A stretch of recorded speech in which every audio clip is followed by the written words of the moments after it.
Hello నమస్తే అండి, welcome back to my channel Soumya Katuri.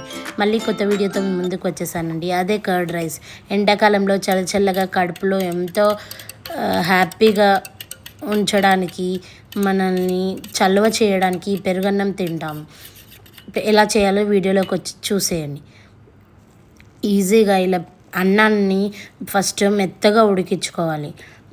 Ration బియ్యమైనా పర్లేదు, ఇంట్లో వండుకున్న బియ్యమైనా పర్లేదు, ఏదైనా మనం ఫస్ట్ ఎలా చేసుకుంటున్నాం అనేది చాలా ఇంపార్టెంట్. తర్వాత పెరుగుని తీసుకొని బాగా విస్క్ చేసుకోవాలి. దాంట్లో కొంచెం సాల్ట్ యాడ్ చేసేసుకొని బాగా విస్క్ చేసుకొని మెత్తగా ఉడికించిన అన్నంలో ఈ పెరుగుని వేసేసుకొని బాగా కలుపుకోవాలి. కలుపుకున్న తర్వాత ఒక 1/2 టేబుల్ స్పూన్ శొంఠి పొడి, ఆరోగ్యానికి ఎంతో మంచిది. ఎన్నో ప్రయోజనాలున్న శొంఠి పొడిని, దాని తర్వాత ఒక 1/2 టేబుల్ స్పూన్ మిరియాల పొడి, మిరియాలని ఫ్రెష్గా తీసుకొని దంచుకొని అప్పటికప్పుడు పౌడర్ చేసుకున్నది వేసుకుంటే చాలా టేస్ట్ని ఇస్తుంది. నేను అలాగే యాడ్ చేశాను చూడండి. మెత్త పౌడర్ కాకపోయినా ఇలా కొంచెం బరుసుగా ఉన్నా పర్లేదు, సెమీ పౌడర్ లాగా ఉంటే దాన్ని మనం యాడ్ చేసేసుకోవాలి. తర్వాత అన్నాన్ని బాగా మొత్తం ఈ పౌడర్స్ రెండు బాగా కలిసేటట్టు, పెరుగు కూడా కలిసేటట్టు మొత్తం తిప్పుకుంటూ బాగా కలపాలి.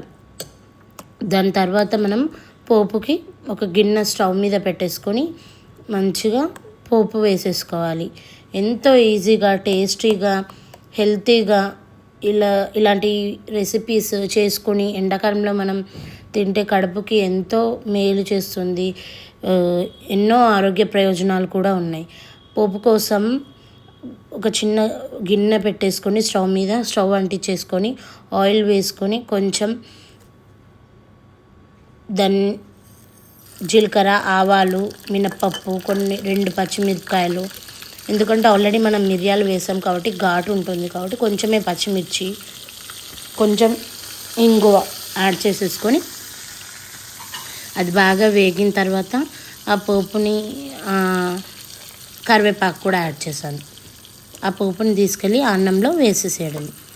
ఎంతో హెల్తీగా, టేస్టీగా ఇంట్లో చేసేసుకొని ఇలా లాగిచ్చేసేయడమే.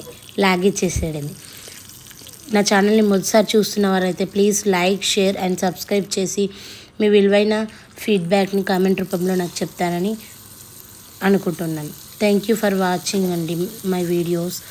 Please subscribe to my channel.